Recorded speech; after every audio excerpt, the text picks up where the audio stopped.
Welcome dear students in AC starter. आज मैं आपको फाइनल का पेपर करवाने जा रहा हूँ 10th क्लास का 2020 का। मैं हिंदी मीडियम और इंग्लिश मीडियम दोनों में करवाऊंगा। आप सबसे पहले देख लीजिए हिंदी मीडियम में कौन से क्वेश्चन हैं और इंग्लिश मीडियम में कौन से क्वेश्चन हैं। ठीक है, अब हम क्वेश्चन स्टार्ट कर देते हैं। पहला क्वेश्चन हमें बोला गया है कि मीडियन और जो मोड है वो 26 और 29 है, तो आपको मीन निकालना है। क्या निकालना है? मीन निकालना है। अगर मीडियन, मोड और मीन अगर हमें दे रखे होते हैं तो इनके बीच में एक रिलेशन होता है, उस रिलेशन के बेस पर ही हम इस आंसर को निकालेंगे और ऑप्शन पे टिक कर देंगे। हालांकि आपको करके दिखाने की जरूरत नहीं है, ठीक है, आप रफ में सॉल्व करो और फटाफट आप टिक कर दो कौन सा आपका आंसर आएगा। लेकिन मैं समझा रहा हूँ तो एक ही चीज बताऊंगा, आप ध्यान से देखिए।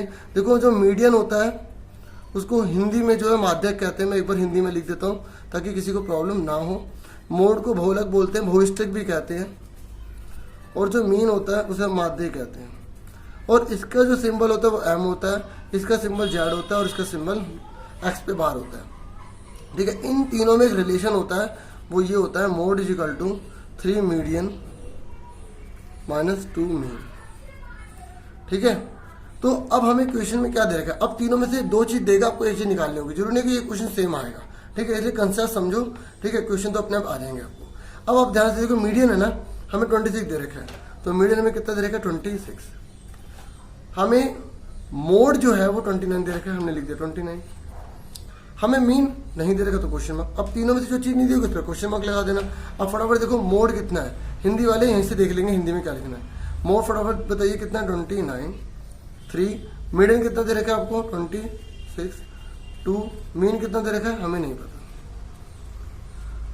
अब 26 की 3 में मल्टीप्लाई कर लीजिए, 3 6 18, 1 इसको हमने कैरी कर दिया, 6 6 और 1 7 हो गया। अब ये 2 मीन है ना, इधर जाके क्या हो जाएगा? प्लस का, क्योंकि माइनस लगा हुआ है। ये जो 29 है इधर जाके क्या हो जाएगा? माइनस का। आप 78 में से 29 घटा दीजिए, 18 में से 9 जाएंगे, 9 बचेंगे, या 6 में 2 गए 4, कितना आ गया? 49। ठीक है, अब ये जो 2 है इधर जाके क्या हो जाएगा? डिवाइड। तो आपका आंसर कितना आ जाएगा? इसका आप हाफ कर लो या 2 से डिवाइड कर लो। 2 2 जा 4 हो गया, 2 4 जा 8, 2 5 जा 10, 24.5 आ गया। अब आप देख सकते हैं आपका कौन सा ऑप्शन ठीक होगा। ठीक है, तो हमारा बी आंसर सही है। ठीक है, आपको एग्जाम में खाली इतना लिख के आना है, 24.5 क्वेश्चन नंबर 1 का आंसर। ठीक है, ये आपको रफ में करना है। अगर आप दिखा भी दोगे तो टीचर आपके नंबर नहीं काटेगा। ठीक है, अब हम सेकंड क्वेश्चन करते हैं। सेकंड क्वेश्चन में आप देख सकते हैं हमें लिखा है कि ए पॉइंट और बी पॉइंट है, इन दोनों के बीच की जो डिस्टेंस, हिंदी में दूरी 5 दे रखी है। हमने ए पॉइंट ले लिया 4, पी, बी हमने ले लिया 1, 0। कह रहा है इन दोनों के बीच की दूरी 5 यूनिट है। ठीक है, तो हमें क्या निकालना है? पी फाइंड करना है। क्या करना है? P find. देखो, जो चीज हमें निकालनी होते हैं उसी का फॉर्मूला लगाते हैं। तो हमें डिस्टेंस देखिए तो डिस्टेंस का फॉर्मूला लगाएंगे। ठीक है, पहले वाले को x1 y1 से डिनोट करेंगे, इसको x2 y2 से डिनोट करेंगे। अब ए बी डिस्टेंस का फॉर्मूला क्या होता है? 7 चैप्टर में आपने पढ़ा होगा। ठीक है, 7 चैप्टर में है डिस्टेंस फॉर्मूला। क्या फॉर्मूला होता है? x2 माइनस x1 का whole square, y2 minus y1 का होल स्क्वायर। ठीक है, अब ध्यान से देखिए, ए बी डिस्टेंस हमें दे रखे हैं, 5 लिख देंगे। हिंदी में क्या लिखेंगे? ए बी दूरी। क्या लिखेंगे? दूरी। ठीक है, अब x2 कितना है? बाद वाले में से पहले वाला घटाना है। 1 लिखा, बाद वाले का साइन चेंज। ठीक है, y2 कितना है? 0, बाद वाले का साइन चेंज। ठीक है, अब ये रूट इधर जाके स्क्वायर बन जाएगा। क्या बन जाएगा? स्क्वायर। अब 1 में से आप अगर 4 को लेस करोगे तो माइनस का 3 का स्क्वायर आ जाएगा। ठीक है, और ऐसे ही 0 में से p आप लेस करोगे तो p ही आएगा। माइनस अभी लगा तो लगा सकते हो। अगर माइनस के ऊपर इवन पावर होती है तो जो माइनस है वो खत्म हो जाता है। या 9, 3 3 जा 9 लिखना, 3 2 जा 6 मत लिख देना।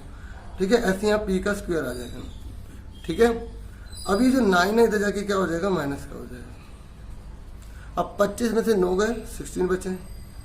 अभी जो स्क्वायर है इधर जाके रूट बन जाएगा। देखो, जब रूट था इधर गया तो स्क्वायर बन गया। अब सिंपल सी बात है, जब स्क्वायर इधर जाएगा तो रूट बन जाएगा। लेकिन एक बात हमेशा याद रखना, जब स्क्वायर इधर जाएगा तो यहाँ पे आपको प्लस माइनस लगाना पड़ेगा। ठीक है, प्लस माइनस लगाना पड़ेगा, क्योंकि हमें नहीं पता ना ये जो 16 आया है वो किसकी वजह से आया है। -4 का आप स्क्वायर करोगे तब भी आपका क्या आएगा? 16 प्लस का आएगा। ऐसे अगर आप 4 की 4 मल्टीप्लाई करो तो 16, तब भी 16 ही आएगा ना। तो आपको थोड़ी पता है कि ये जो 16 है ये प्लस का था माइनस का था, इसलिए हम यहाँ प्लस माइनस लगा रहे हैं और हमारा आंसर प्लस माइनस 4 आएगा। 16 का रूट क्या होता है 4। ठीक है, ऐसे करते हैं 2 8 16, 2 4 ऐसे, तो 2 में से 1 2 बाहर आ गया, 2 में से 1 2 बाहर आ गया, इस तरीके से कितना आ गया 4 आ गया। ठीक है, इस तरीके से हमारा जो ए कोऑर्डिनेट है वो क्या आ गया 4, प्लस माइनस 4। अब आप आंसर देख लीजिए, इसने पूछा है कि जो पी की वैल्यू है वो क्या होगी, खाली 4 होगी, -4 होगी, या दोनों होगी। आप समझ गए होगे, आपका आंसर सी आएगा। ठीक है प्यारे बच्चों, अब उसके बाद आ जाओ थर्ड क्वेश्चन पे। थर्ड क्वेश्चन में बोला है कि आपको एक ग्राफ दे रखा है। ठीक है, सेकंड चैप्टर का क्वेश्चन है ये। ठीक है, मैं आपको चैप्टर बताता रहूँगा, ये 14 चैप्टर का था। और इसने बोला है कि आपको नंबर ऑफ जीरोस निकालने हैं। देखो, जो नंबर ऑफ जीरोस हमें निकालने हैं ना, हमें इस लाइन को देखना है कि ये एक्स एक्सिस को कितनी बार टच कर रही है। ठीक है, कितनी बार टच कर रही है। हालांकि यहाँ पे लिखा होना चाहिए कि हम एक्स की रिस्पेक्ट में निकाल रहे हैं। ठीक है, क्योंकि ये जो एक्स है ना, ये इसकी रिस्पेक्ट में निकाल रहे हैं, तो हम कितने बार टच कर रहे हैं 1 2 3, तो इसका आंसर क्या आ जाएगा ए आ जाएगा। क्या आ जाएगा ए। तो इसको तो करने की जरूरत ही नहीं थी, सिंपल था। ठीक है, और अगर जैसे बता दूं, जैसे अगर मान लो यहाँ पर आ रहा है और हम एक्स की रिस्पेक्ट में कर रहे थे, यहाँ टच ही नहीं कर रहा, तो इसका जीरो कितना आएगा 0 आएगा। हिंदी में शून्य, क्या 0। ठीक है, अब आ जाओ फोर्थ क्वेश्चन पे। तो ये तो हो गया डन। फोर्थ क्वेश्चन पे आ जाओ। फोर्थ में लिखा है 2.35 पूरे पे बार लिखा है। अब इसने बोला है ये क्या है, इंटीजर है, रेशनल नंबर है, इरेशनल है या नेचुरल है। ठीक है, इंटीजर को बोलते हैं पूर्णांक। ठीक है, परिमेय संख्या आपको दिखा देता हूँ, पूर्णांक, परिमेय संख्या, अपरिमेय संख्या, प्राकृत संख्या। देखो, जिस पर बार लग सकता है ना, वो रेशनल नंबर होता है। क्या होता है, रेशनल नंबर। तो फोर्थ का आंसर क्या आ गया बी। क्या आ गया, रेशनल नंबर। ठीक है, अगर आपको रेशनल नंबर के बारे में थोड़ा और डिटेल में जानना है तो मैंने वीडियोस बना रखी हैं 9th क्लास की। आप ना चैप्टर नंबर 1 के कंसेप्ट की वीडियो देख लेना। ठीक है, आपको बहुत हेल्पफुल रहेगा। ठीक है, बाकी पता तो अच्छी बात है। अब मैं अगर कंसेप्ट समझा जाऊँगा तो वीडियो बहुत लंबी बन जाएगी, आप समझ सकते हैं ना। तो एचसीएफ हमें निकालना है 144 और 198 का। 144 एंड 198 का आपको एचसीएफ निकालना है। तो आपको क्या करना है, जो 144 है इसके प्राइम फैक्टर कर दो, 198 के प्राइम फैक्टर कर दो, दोनों में जो कॉमन आएगा उससे आपका एचसीएफ निकल जाएगा। जैसे सिंपल तरीका करते हैं, देखो कई लोग ना इसको एलसीएम कहते हैं। जब एक जना होता है ना उसको प्राइम फैक्टर कहा जाता है, ना कि एलसीएम। ठीक है, ये भी बात आपको पता होनी चाहिए। दूसरे कर लेते हैं। 2 7 14, 2 दूनी 4। ठीक है, 2 3 6, 2 6 12, 2 1 2, 2 8 16, 2 9 18, 3 3 9, 3 1 3। ठीक है, तो ये सारे के सारे आप यहाँ लिख देना, 2 × 2 × 2 × 2, 3 × 3। ठीक है, ऐसे 198 का कर लीजिए। ठीक है, तो जैसे पहले चैप्टर में जो यूक्लिड डिवीजन एल्गोरिथम है उससे भी आप एचसीएफ निकाल सकते हो, क्योंकि आपको तो सिर्फ ऑप्शन पे टिक करना है, आपके ऊपर है। ठीक है, ये सिंपल तरीका है, हर कोई आराम से कर लेगा। वो भी सिंपल है अगर अच्छे से आता है तो। ठीक है, देखो 2 9 18 हो गया और 2 9 18 हो गया। ठीक है, समझ आ गया। तो इसके बाद हमने 3 से जाएगा, 3 से 9, 3 से 9, 3 1 3, 3 1 3 11। तो इसका कितना आ गया 2 × 3 × 3 × 11। ठीक है, चेक कर सकते हो आप। ठीक है, 2 से 6 हो गया, 6 से 18। ठीक है, और 18 के 11 मल्टीप्लाई करोगे तो 198 आएगा। ठीक है, समझ में आ गया। अब इन दोनों में देखो कॉमन क्या है, जल्दी से देखो कॉमन क्या है। दोनों में क्या है 2 है, और दोनों में क्या है 3 है, और ये वाला 3 भी दोनों में। तो 2 × 3 × 3 जो कॉमन होता है वो लिखते हैं खाली। तो 3 3 9 2 18 आ गया। समझ आ गई। अगर आप कहो चलो मैं यूक्लिड डिवीजन से बता देता हूँ।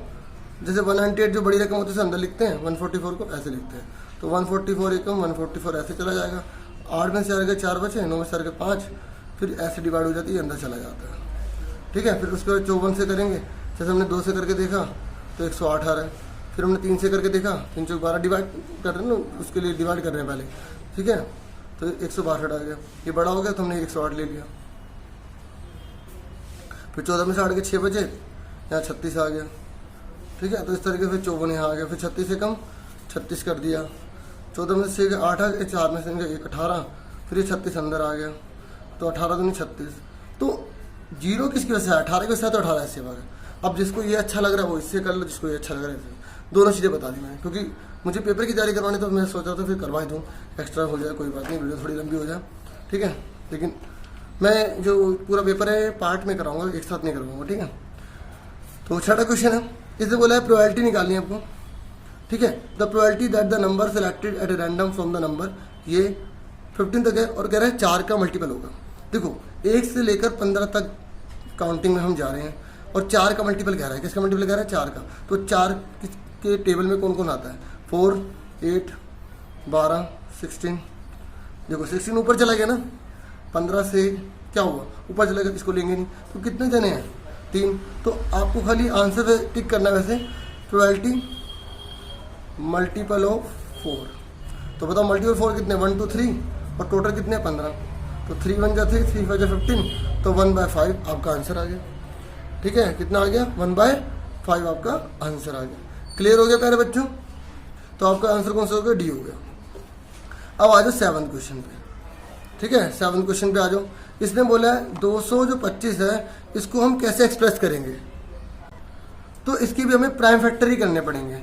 ठीक है, प्राइम फैक्टर कैसे करते हैं? देखो 5, 6, 7, 8, 9, अगर इसको ऐड करने में 3 के टेबल में आता है तो यहाँ 3 से हम लिख सकते हैं। ठीक है, आप सीधा 5 से भी कर सकते हो, लेकिन मैं आपको बता रहा हूँ थोड़ी नॉलेज, एक्स्ट्रा नॉलेज देना मुझे अच्छा लगता है। 3 7 21 हो गया, 3 5 15 हो गया।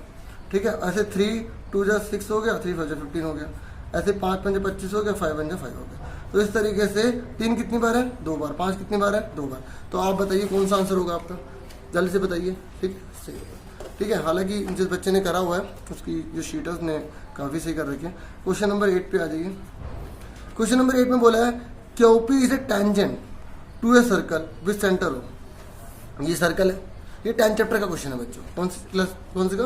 10 चैप्टर का। तो इसे बोले क्यूपी जो है ना बच्चों, क्यूपी जो tangent to a circle with centre O, centre में ओ दे रखा है। ये कह रहा है at a point P on a circle. ये अब देखो क्यूपी 2 पॉइंट थे ना, अब देखो क्वेश्चन में बच्चों देखो क्यूपी 2 पॉइंट है। क्यूपी, अब हमें थोड़ी पता है कि क्यू सर्कल पर होगा या पी होगा, क्योंकि टेंजेंट का मतलब होता है जो सर्कल को टच करके जा रहा है। खाली एक ही पॉइंट पर टच करता है ना, उसे टेंजेंट कहते हैं। हिंदी में बोलते हैं स्पर्श रेखा। क्या बोलते हैं? स्पर्श रेखा। ठीक है, आप हिंदी में एक पढ़ लेना। ठीक है, तो स्पर्श रेखा कहते हैं प्यारे बच्चों।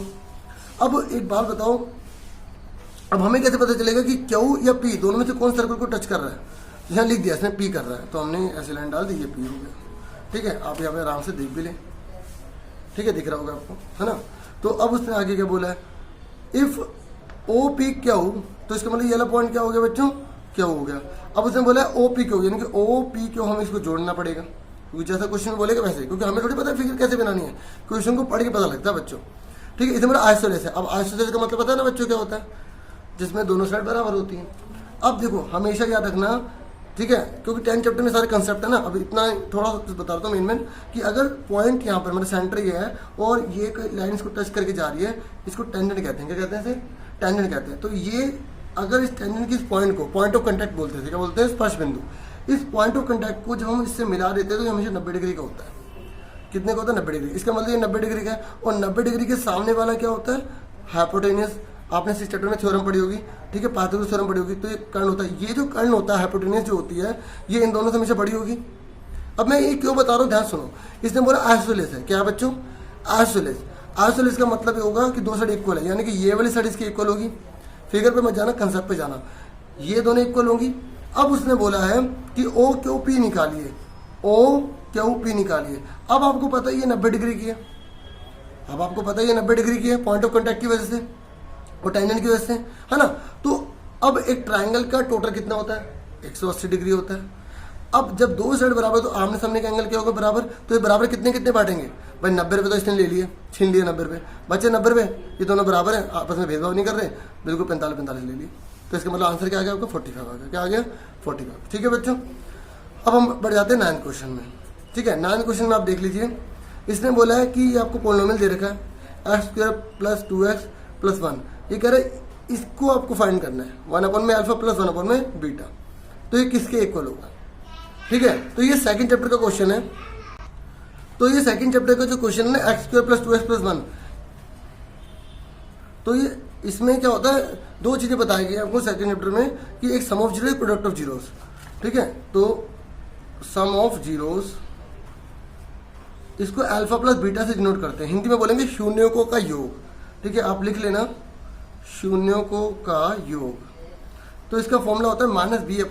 क्या होता है? -b/a। तो b और a किसे कहते हैं? देखो जो x² के साथ होगा उसे a से नोट करेंगे। ये मैं फॉर्मूला लिख देता हूँ। ठीक है, ये होता है एक्स स्क्वायर के साथ वाले को ए कहते हैं, एक्स के साथ वाले को बी कहते हैं, इसे सी कहते हैं। तो बच्चों सम ऑफ जीरोस बोला है हमें, क्या बोला है? सम ऑफ जीरोस, यानी कि माइनस बी अपॉन में ए, है ना। तो अब आप मुझे बताइए माइनस बी कितना होगा? माइनस तो माइनस लगा दिया, बी कितना है? 2, कंपेयर कर लो ना। और ए कितना दे रखा है? यहाँ कुछ नहीं है तो 1 मानेंगे, 1। तो अल्फा प्लस बीटा हमारा कितना आ गया? माइनस का 2 आ गया। उसके बाद दूसरा होता है इसमें प्रोडक्ट ऑफ जीरोस। क्या होता है प्यारे बच्चों? Product of zeros. हिंदी में क्या बोलेंगे? शून्यकों का गुणनफल। क्या बोलेंगे? शून्यकों का गुणनफल। तो इसका फॉर्मूला क्या होता है? सी अपॉन में ए अल्फा बीटा, ठीक है, मल्टीप्लाई में। तो इसका सी, अब बताओ सी कितना है?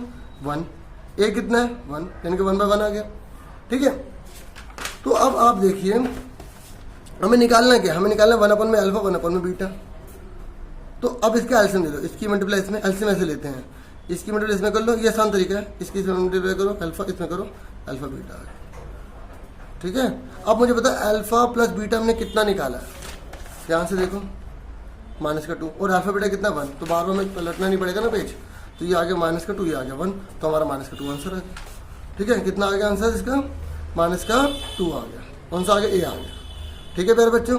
अब आ जाओ 10th क्वेश्चन पे। 10th क्वेश्चन बोला है the coordinate of a point A on y axis. देखो मत, अब थोड़ा सा इसके बारे में थोड़ा समझ लो। अगर वाई एक्सिस बोल रहा है तो इसका मतलब 0, y होगा, और अगर एक्स एक्सिस बोल रहा है तो इसका मतलब x, 0 होगा, ठीक है। अब उसने बोला the coordinate of a point A on y axis at a distance of 4 unit from x axis and below it are. तो ये कह रहा है पहले आप कोऑर्डिनेट बनाओगे तो उससे आप निकाल लोगे।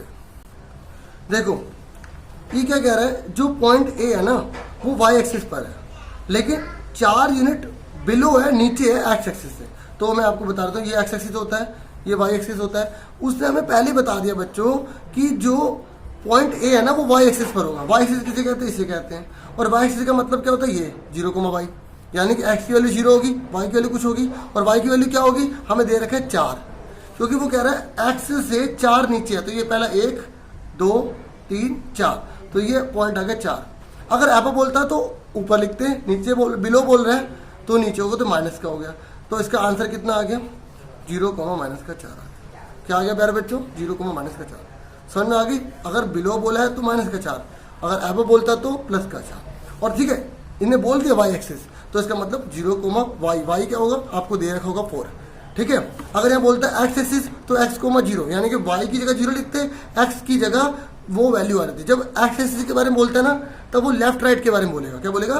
Left right. जब वाई एक्सिस के बारे में बोलेगा तो वो क्या बोलेगा? अबव एंड बिलो, ठीक है। अब हम पढ़ जाते हैं 11th क्वेश्चन पे। 11th क्वेश्चन बोला है कि ये हमको क्वेश्चन दे रखी है और ये दे रखी है। ये कह रहा है 2 इंटरसेक्टिंग लाइन है, यूनिक सॉल्यूशन है, चैप्टर नंबर 3 से रिलेटेड है। तो कह रहा है के की वैल्यू निकालिए। किसकी निकालिए? के की वैल्यू। देखो अगर a1 अपॉन में a2 not equal to b1 upon में b2 आते हैं तो इसका मतलब दोनों लाइन आपस में काट रही होती है, ठीक है। और अगर a1 अपॉन में a2 equal to b1 upon में b2 आ जाता और c1 अपॉन में c2 नहीं आता तो दोनों लाइन पैरेलल होती है। इसमें क्या बराबर आए ना बराबर कोई फर्क नहीं पड़ता, इसको देखना होता है खाली, ठीक है। अगर आप ये लिखना चाहो तो ये लिख सकते हो, अगर इक्वल आए या ना आए कोई फर्क नहीं पड़ता, ठीक है। और लेकिन पैरेलल तब होगा जब एक इक्वल, पहले वाला इक्वल आए दूसरे वाला ना आए। ये मत सोचना कि अगर ये इक्वल नहीं आ रहा ये इक्वल आ गया तो उसको पैरेलल बोल दोगे, नहीं, ठीक है। और जिन्होंने 3rd चैप्टर पढ़ रखे उनको अच्छे से क्लियर हो रहा होगा, फिर भी मैं थोड़ा बहुत कंसेप्ट बता रहा हूँ। तीसरा होता है कि तीनों इक्वल आ जाए तो उसमें एक लाइन एक दूसरी लाइन के ऊपर चढ़ जाती है, जिसे बोलते हैं कॉन्स्टेंट, मतलब संपाती। क्या बोलते हैं? संपाती। इसे बोलते हैं प्रतिच्छेदी, इसे बोलते हैं समांतर, इसे बोलते हैं संपाती। अब उसने बोला है कि ये प्रतिच्छेदी है, क्या है? इंटरसेक्टिंग है। अगर इंटरसेक्टिंग है तो इसका मतलब इनमें से कौन सा फॉर्मूला लगाएंगे? बताओ कौन सा लगाएंगे? ये इंटरसेक्टिंग का है, ये पैरेलल का है, ठीक है, ये कॉन्स्टेंट का है। अब बताओ कौन सा लगाएंगे? ये वाला लगाएंगे, मतलब कोई भी इक्वल नहीं लेना। तो वो कह रहा है अगर इंटरसेक्टिंग है तो के की वैल्यू निकालिए। तो आप फटाफट अब लिख लीजिए के एक्स माइनस का 2y is equal to 3x plus y is equal to में 5। अब मुझे बताइए a1 क्या होगा? इसको और करके आपको लिखना पड़ेगा के एक्स माइनस का 2y, ये प्लस का 3 इधर जाके माइनस का 3 हो जाएगा। ऐसे ही मतलब इधर की साइड सबको लाना पड़ता है, ठीक है। हालांकि कुछ बच्चे इधर करके भी कर लेते हैं, लेकिन अभी कंसेप्ट समझो, थोड़ा सा शुरू में बिल्कुल जो बेस है ना उससे करो, नहीं तो अलग अलग तरीके से सीखोगे तो फिर कन्फ्यूज हो जाओगे। अब मुझे बताओ a1 क्या होगा? x के साथ वाले को a1 कहेंगे और b1 क्या होगा? y के साथ वाले को बोलेंगे। C1 क्या होगा माइनस का 3, A2 क्या होगा 3, B2 क्या होगा 1 और C2 क्या होगा माइनस का 5। ठीक है, देखो जो बाद वाली इक्वेशन है इसलिए वहाँ 2 2 लगा रहे हैं, पहले वाले के लिए 1 1 लगा रहे हैं। अब बताओ क्या लिखोगे, गिवन 2 लाइन्स आर इंटरसेक्टिंग,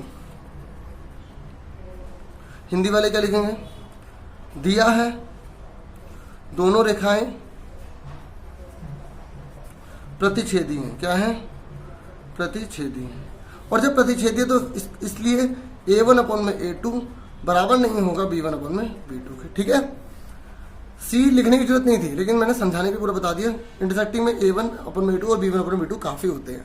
ठीक है, A1 कितना दे रखा है K अपॉन में 3 और B1 कितना दे रखा है हमें माइनस का 2 अपॉन में 1। ठीक है, अब इसकी मल्टीप्लाई इसमें करो और 3 दूनी 6, तो इसका मतलब ये हो कि K की वैल्यू माइनस 6 कभी नहीं होगी, बाकी कुछ भी हो जाए। ये हमारा आंसर आ गया। ठीक है प्यारे बच्चों, ये हमारा आंसर आ गया। इस तरीके से मैंने आपको 11th का ऊपर वाला पार्ट करवा दिया। अब उसने बोला अगर एक क्वाड्रेटिक इक्वेशन है चैप्टर नंबर 4, कौन सा चैप्टर नंबर 4, तो कह रहे इक्वल रूट है। क्या है इक्वल रूट, थोड़ा इक्वल रूट और क्या होता है थोड़ा सा ये भी देख लो। ठीक है, देखो भाई अगर डी की वैल्यू 0 आ जाती है तो उसको हम इक्वल रूट कहते हैं। क्या कहते हैं, इक्वल रूट। अगर डी की वैल्यू 0 से बड़ी आ जाती है तो डिस्टिंक्ट रूट कहते हैं। हिंदी में बता रहा हूँ, 1 मिनट, बराबर मूल बोलते हैं, बराबर मूल। और डिस्टिंक्ट रूट का मतलब होता है अलग अलग, भिन्न भिन्न मूल होंगे। और अगर डी की वैल्यू 0 से छोटी आ जाती है तो बोलते हैं मूल वास्तविक नहीं है, मूल वास्तविक नहीं, it has no real root. ठीक है, तो ये 3 जरूरत है। और डी क्या होता है, देखो हम चैप्टर नंबर 4 की बात बता रहा हूँ तुम्हें, चैप्टर नंबर 4 के रिलेटेड है ना। तो चैप्टर नंबर 4 में ना बच्चों क्वाड्रेटिक इक्वेशन होती है। क्वाड्रेटिक इक्वेशन का ये फॉर्मूला होता है ax² bx + c। ठीक है, ये जो थी ना ये लीनियर में थी, ये 3rd चैप्टर से रिलेटेड था। ठीक है, और ये 4th चैप्टर में है। खाली हम 1 वेरिएबल पढ़ रहे हैं, देखो इसमें खाली x ही है। जब आप इसमें देखोगे तो इसमें x और y 2 थे। अगर आपको डिफ्रेंशिएट करना आ गया ना तो चैप्टर में कन्फ्यूजन नहीं होगी। ठीक है, इस बात को ध्यान रखना। तो इस तरीके से आपको समझ में पावर 2 होगी सबसे बड़ी इसमें। ठीक है, और क्वाड्रेटिक में होगी। तो अगर इसका जब हम डी निकालेंगे ना तो डी निकालने का फॉर्मूला होता है b² - 4ac। ये जो b² - 4ac की वैल्यू अगर डी 0 के बराबर आते हैं तो इक्वल रूट, इसका मतलब दोनों जो आंसर निकलेंगे सेम निकलेंगे। अगर 0 से बड़ा आता है तो दोनों के आंसर जो 2 आंसर निकलेंगे, क्योंकि बड़ी पावर है तो 2 है तो 2 आंसर आएंगे, तो दोनों आंसर अलग निकलेंगे। अगर 0 से छोटा आता है तो आगे करना ही नहीं है। ठीक है, इक्वल रूट, डिस्टिंक्ट रूट और ठीक है डिस्टिंक्ट रियल रूट लिख दो यहाँ पे। समझ में आ गया, क्योंकि रियल ही निकाले वैल्यू। अभी यहाँ तक आपको क्लियर हो गया होगा। अब फटाफट क्वेश्चन करते हैं। ठीक है, थोड़ा थोड़ा एक्स्ट्रा नॉलेज आपको दे रहा हूँ, रिवीजन करवा रहा हूँ इसलिए ये दे रखा है। अब इसने बोला इसके इक्वल रूट है, क्या दे रखा है इक्वल रूट, तो के की वैल्यू निकालो। सबसे पहले ए लिखो कितना है, जो x² के साथ होगा उसे ए कहेंगे, जो x के साथ होगा उसे बी कहेंगे और जो अकेला होगा उसे सी कहेंगे। ठीक है, अब आप लिखोगे given it has equal root, क्या दिया है। ठीक है, अगर राइटिंग समझने तो सुनाई दे रहा होगा, दिया है इसके मूल बराबर है, इसके मूल बराबर है। तो अगर मूल बराबर है तो इसका मतलब क्या हो, डी की वैल्यू क्या होगी 0, और डी किसके बराबर होता है b² - 4ac बराबर 0। अब b की वैल्यू कितनी निकाली है, -4। कितनी है, -4 के ऊपर 2 लग गया, क्योंकि यहाँ पे देखो स्क्वायर लगा हुआ है। उसके बाद 4 a कितना प्यारो, a कितना 3 और c कितना है k। ठीक है, यह देख लीजिए ये किसके बराबर है 0 के, क्योंकि इक्वल रूट है ना।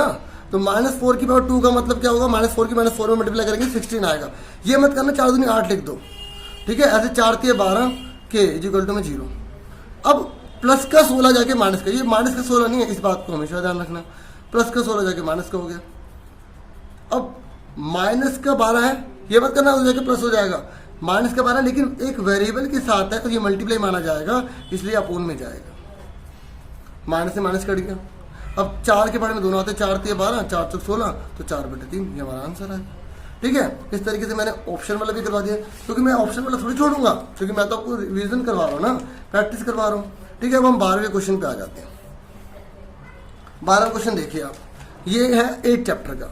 इसने बोला tan जो है वो a + b हो तो √3 है, माइनस हो तो 1/√3 है। अगर a बड़ा है तो a का मान निकालिए। ठीक है। तो ये ट्रिग्नोमेट्री है बच्चों। तो ट्रिग्नोमेट्री के देखो मैं ज़्यादा अभी आपको रूल नहीं बता पाऊंगा क्योंकि फिर बहुत ज़्यादा वो हो जाएगा। तो अभी आप सिर्फ इस क्वेश्चन को देख लीजिए। देखो tan में √3 की जो वैल्यू होती है ना वो होती है 60 के बराबर। किसके बराबर होती है? 60 के बराबर होती है। तो हमने पहले इक्वेशन बता दिया, टेकिंग फर्स्ट ले लिया तो tan a + b = tan 60 हो गया। √3 की वैल्यू tan में 60 डिग्री होती है, ठीक है। तो tan से tan कट गया तो a + b = कितना आ गया? 60 डिग्री आ गया, ठीक है। उसके बाद टेकिंग सेकंड ले लिया, इसको हमने थर्ड मान लिया। टेकिंग सेकंड ले लिया, टेकिंग tan a - b = 1/√3 है ना। अब मुझे बताओ tan की वैल्यू 1/√3 कितनी होती है? tan 30 होती है। तो tan से tan कट गया तो a - b = कितना आ गया? 30 डिग्री आ गया। ये फोर्थ आ गया। अब इन दोनों को हम जो चैप्टर नंबर 3 में हमने एलिमिनेशन पढ़ा था, सब्स्टिट्यूशन पढ़ा था, क्रॉस मल्टीप्लिकेशन पढ़ा था, उन दोनों में से तीनों में से किसी भी फॉर्मूले से इसे सॉल्व कर सकते हैं, ठीक है। तो अभी आपको मैं करके दिखाता हूँ। तो a + b = में कितना दे रखा है हमें? 60 डिग्री। a - b = कितना दे रखा है हमें? 30 डिग्री। तो हमने क्या करा? एलिमिनेशन लगा दिया।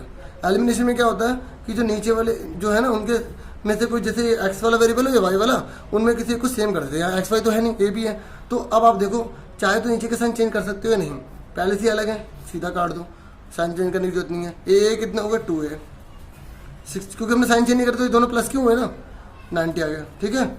a कितना आ गया? 90/2 45 डिग्री आ गया। a कितना निकल गया? 45 डिग्री। पुटिंग इन थर्ड, हमने ये थर्ड माना था ना इसको। अब a कितना निकला? 45। तो दोनों को जोड़ के 60 आता, तो b कितना आ गया? 15। मुझे पता, आप खुद समझ गए होंगे। 45 + b = में 60 डिग्री। तो b = कितना आ गया? 60 - 45, b = कितना आ गया? 15 डिग्री आ गया। और आपको चेक भी करना है कि आपने सही करा गलत करा है। इसने बोला था a बड़ा आएगा, इसने बोला a बड़ा आएगा b से, आ रहा नहीं आ रहा, इसका मतलब आपने सही करा, ठीक है। इससे पता भी लग गया आपको, ठीक है। 15 तक क्वेश्चन कराऊंगा, फटाफट 13वां क्वेश्चन देख लीजिए। इसने बोला कि दो समरूप त्रिभुजों का परिमाप 25 सेंटीमीटर और 15 सेंटीमीटर दे रखा है। ये एक त्रिभुज है और एक ये त्रिभुज है। परिमाप का मतलब होता है पैरीमीटर। इसका जो पैरीमीटर है ना 25 है और इसका जो पैरीमीटर है वो 15 है, ठीक है। ये सेंटीमीटर में है, ये भी सेंटीमीटर में है। तो ये कह रहा है एक भुजा की लंबाई 9 है। कितनी है? 9। किसकी? पहले वाले की। ये पहले वाला, ये दूसरे वाला, तो दूसरे वाले की निकालिए, ठीक है। तो ये सिमिलर थ्योरम होती है, उसके बेस पर है। 1 नंबर का क्वेश्चन है, आप क्या करोगे कि जो ट्रायंगल का जो पैरीमीटर है, मतलब जैसे a b c, इसको हमने p q r मान लिया, ठीक है। तो ये ट्रायंगल जो है समरूप लिखा हुआ, देखो लिखा हुआ है यहाँ पे, सिमिलर लिखा हुआ है ना, आप इंग्लिश में भी देख सकते हैं, ये लिखा हुआ सिमिलर। तो सिमिलर ट्रायंगल है तो आप लिख देना ट्रायंगल a b c। वैसे आपको लिखना नहीं, आपको आंसर निकालना है, फिर भी समझाने के बता रहा हूँ। Triangle a b c p q similar है, इसका मतलब क्या होगा कि जो पैरीमीटर होगा ना इसका और इसकी रेशो, तो पैरीमीटर p लिख रहा हूँ खाली, perimeter a b c upon में पैरीमीटर हिंदी में परिमाप p q r बराबर होगा, जो साइड हमें दे रखे हो एक वो ले लो, ए बी ए सी ले लिया, उसके बटे में पी आर ले लिया। अब ए बी सी का पैरीमीटर कितना है? 25। कितना है? हमें कितना दे रखे? 25 और बटे में उसका कितना है? 15। इज इक्वल टू में कितना है? मैं इसको अच्छे से एक्सप्लेन करके एक प्रूव करने के लिए भी आता है कि पैरामीटर भी सिमिलर होगा, मतलब प्रोपोर्शनल होगा, वो अभी नहीं बता पाऊंगा, अभी इस क्वेश्चन को देख लो, ठीक है। 25 बटे में 15 आ गया। इज इक्वल टू में कितना दे रखा था हमें बच्चों? एक 9 दे रखे, तो दूसरे हमने निकाली, उसे हमने एक्स मान ली। क्या मान ली? एक्स। अब क्रॉस मल्टीप्लाई कर लो, देखो ये जो हमें निकालनी थी ना ये साइड, हमने इसको एक्स मान लिया। तो 25, ये 6 चैप्टर से रिलेटेड है, अगर आपने 6 चैप्टर पढ़ा हो तो उसे आप देख सकते हैं। तो इस तरीके से 9 मल्टीप्लाई में 15, ये 25 अपॉन में चला गया। अब इसे काटो, 5 पंजे 25, 5 3 15, और इस तरीके से 9 3 27 बटे में 5 आ गया। डिवाइड करना तो कर लेना, ठीक है। अब हम आ गए 14 क्वेश्चन पे। 14 क्वेश्चन बोला कि ए बी और सी ये तीनों कोलिनियर हैं, तो आपको एक्स की वैल्यू निकालनी है, ठीक है। इससे ऊपर वाला भी क्वेश्चन है, वो भी देख लेते हैं। ये कह रहा है ये जो सी पॉइंट है इन दोनों को 2:3 में डिवाइड करता है, तो यहाँ पे सेक्शन फॉर्मूला लगेगा, ठीक है। 7 चैप्टर से रिलेटेड है, तो अब आप देख लीजिए सेक्शन फॉर्मूला कैसे होता है। देखो इसने बोला ए जो है 2,6, देखो अगर जब रेशियो लिखा आ जाए ना तो समझ जाओ ठीक है, और पॉइंट दे रहे कोऑर्डिनेट, तो समझो वो कौन सा सेक्शन फॉर्मूला है। बी कितना है 5,1, ये कह रहा है इस लाइन को कोई पॉइंट काटता है, यहाँ पर सी मान लेते हैं, K/4 दे रखा है, कह रहे ये 2 है और ये 3 है, इसको हमने क्या मान लिया सी, नहीं दे ही रखा है हमें, ठीक है। तो ये कह रहा है के की वैल्यू निकालिए, किसकी वैल्यू निकालिए, के की। तो जो चीज़ हमें दी होती है उसी का फॉर्मूला लगाते हैं, ठीक है। हमें रेशो दे रखी है, रेशो, और ये हमें के निकालना है, तो फॉर्मूला कौन सा लगेगा एक्चुअल में। आप मुझे बताइए जो के लिखा है पहले वाले को क्या बोलते हैं एक्स, बाद वाले को क्या बोलते हैं वाई, तो आपको एक्स का फॉर्मूला लगाना है। अब मुझे बताइए एक्स का फॉर्मूला क्या होता है, m1 x2 m2 x1 m1 plus m2, ठीक है। तो x है ना, यहाँ पे के आ गया, m1 कितना है 2 × 5, ऐसे ही 4 × 2 मल्टीप्लाई हमने 5 कर लिया, ठीक है। उसके बाद ऐसे हम क्या करेंगे 3 × m2 ये दे रखा है, 3 × 2 कर लेंगे। m1 कितना दे रखा है हमें 2 और m2 कितना दे रखा 3। देखो पहले वाले को m1 कहते हैं और इस वाले को m2 कहते हैं, समझ में आ गई। ये यहाँ पे जान कि उसने के लिख दिया है ताकि बच्चे कंफ्यूज हो जाए, ठीक है। आपको पता होना चाहिए पहले वाला x दूसरे वाला y होता है। थोड़ा सा आराम से बता दिया, मुझे लग रहा था मैं थोड़ा स्पीड से बता रहा हूँ, तो आपको समझ में आ गया। तो यहाँ पे हमने x के लिख दिया, फॉर्मूला आपको पता होगा सेक्शन फॉर्मूले का, x का ये होता है, y का क्या होता है m1 y2 m2 y1 m1 plus m2। पर हमें y का यहाँ नहीं निकालना है, जानबूझ के उसने y की वैल्यू लिख दी ताकि बच्चे कंफ्यूज हो जाए करे कैसे, ठीक है। तो आपको उल्टा बहुत ईजी दे रखा है क्वेश्चन, एक वैल्यू निकालनी थी तो आपने एक ही फॉर्मूला लगाया x वाला, तो 10 + 6 5, ठीक है, 5 दूनी 10 3 दूनी 6 और 5 हो गया, 16/5 आंसर आ गया, ठीक है। अब उसके बाद इसका और वाला क्वेश्चन फटाफट देख लो।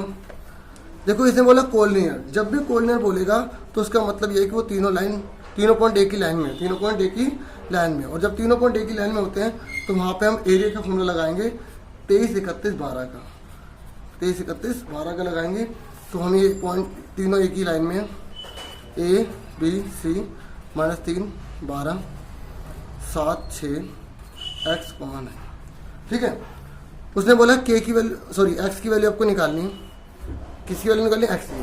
तो मैंने क्या कहा जब भी कोलिनियर होगा, कोलिनियर को हिंदी में बोलते हैं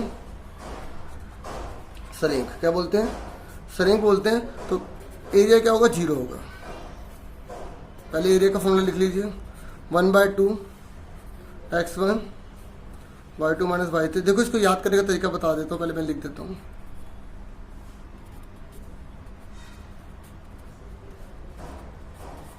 तेईस 31 12, देखो 2 3 3 1 1 2, ठीक है। अगर दिखाई दे सुनाई दे रहा होगा 23 31 12 और x1 x2 x3 लिखते हैं, याद करने का सबसे आसान तरीका है। और यहाँ पे आप x1 y1 लिख लीजिए, या x2 y2 लिख लीजिए, या x3 y3 लिख लीजिए।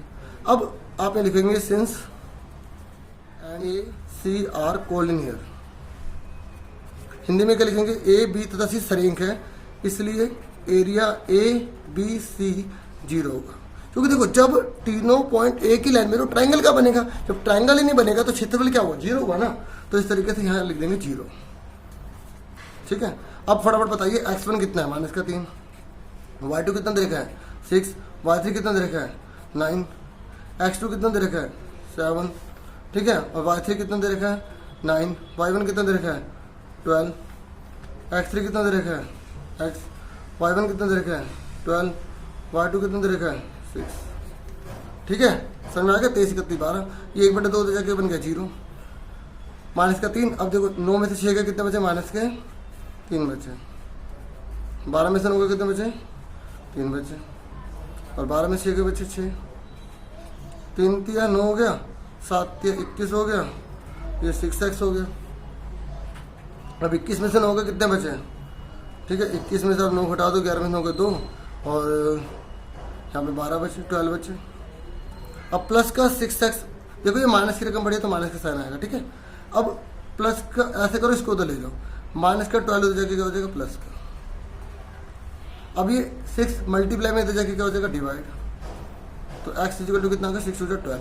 अब इधर लिखो इधर लिखो, भाग एक ही है, और लगा देना यहाँ पे, क्या लगा देना और, ठीक है। जहाँ इक्वल वाला आ रहा हो वहाँ और लगाना जरूरी होता है। समझ में आ गया x = 2 कैसा है। हमने 23 31 12 का फॉर्मूला लगाया है। देखो पहले x1 फिर ये x2 फिर x3 लगा दिया, फिर उसके बाद 23 31 12 मतलब 2 3 2 3, फिर उसके बाद 3 1 3 1, फिर 1 2 1 2, ठीक है। तो 23 31 12 लगा, ये हमारा आंसर आ गया, ठीक है। उम्मीद करूँगा ये क्लियर हो गया होगा, नहीं तो वीडियो को दोबारा देख लेना और अच्छे से क्लियर हो जाएगा, और स्पीड कम करके देख लेना और अच्छे से क्लियर हो जाएगा, ठीक है। बाकी हो गया तो और अच्छी बात है। 15वां क्वेश्चन, लास्ट क्वेश्चन आज का। कोट थीटा इक्वल टू 12/5 दे रखा है, तो कह रहा है साइन थीटा निकालिए, ठीक है। 8 चैप्टर का क्वेश्चन है। तो देखो ये 90 डिग्री का ट्रायंगल होता है, तो आपको पता होना चाहिए पंडित बद्री प्रसाद हर हर भोले, तो ये फॉर्मूला होता है। तो यहाँ में कोट थीटा दे रखा है, कोट थीटा का क्या होता है b/p, ऊपर साइन कोस टैन होता है, साइन का उल्टा क्या होता है कोसेक, कोस का उल्टा क्या होता है सेक, और टैन का उल्टा कोट, तो कोट का क्या हो गया b/p हो गया। तो ये b/p, ठीक है। ये थोड़ा याद करने का तरीका है, आप याद कर सकते हैं। तो अब आप देखिए थीटा किसको मान रहे हैं, इसको मान रहे हैं, इसको मान रहे हैं। मैंने इसको थीटा मान लिया, अगर मैंने इसको थीटा माना तो इसके सामने p होगा यानी कि 5, और b क्या होगा नीचे वाला। अब आपको ये निकालना पड़ेगा, क्या निकालना पड़ेगा ये, ठीक है। जैसे a है, ये b है, से 5 को सोलह से निकाल के 13 आ जाएगा। करके दिखा देता हूँ, 90 के सामने वाला आ जाएगा,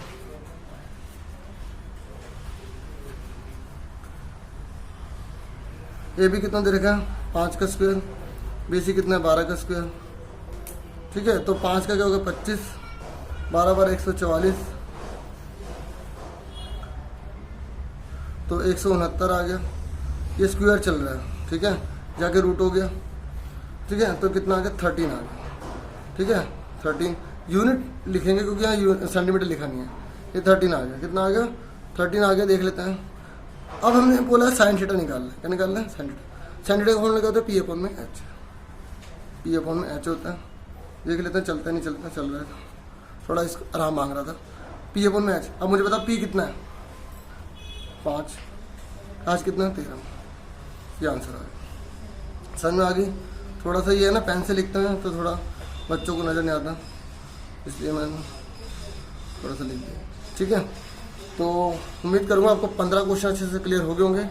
मैं जल्दी बाकी के क्वेश्चन भी लेकर आऊँगा, ठीक है। और अगर आप पुरानी वीडियो देख रहे होंगे, अगर पुरानी हो जाती है तो आपको डिस्क्रिप्शन में लिंक जरूर मिल जाएगा, ठीक है। तो आज के लिए इतना बहुत है। वीडियो को लाइक शेयर और सब्सक्राइब करना तो बिल्कुल मत भूलिएगा, ठीक है। देखो दोस्तों को जितना हो सकता है शेयर करिए अगर आपको अच्छा लग रहा है तो। और आज के लिए इतना बहुत है, और बस इतना करूँगा। थैंक यू फॉर वॉचिंग, ठीक है।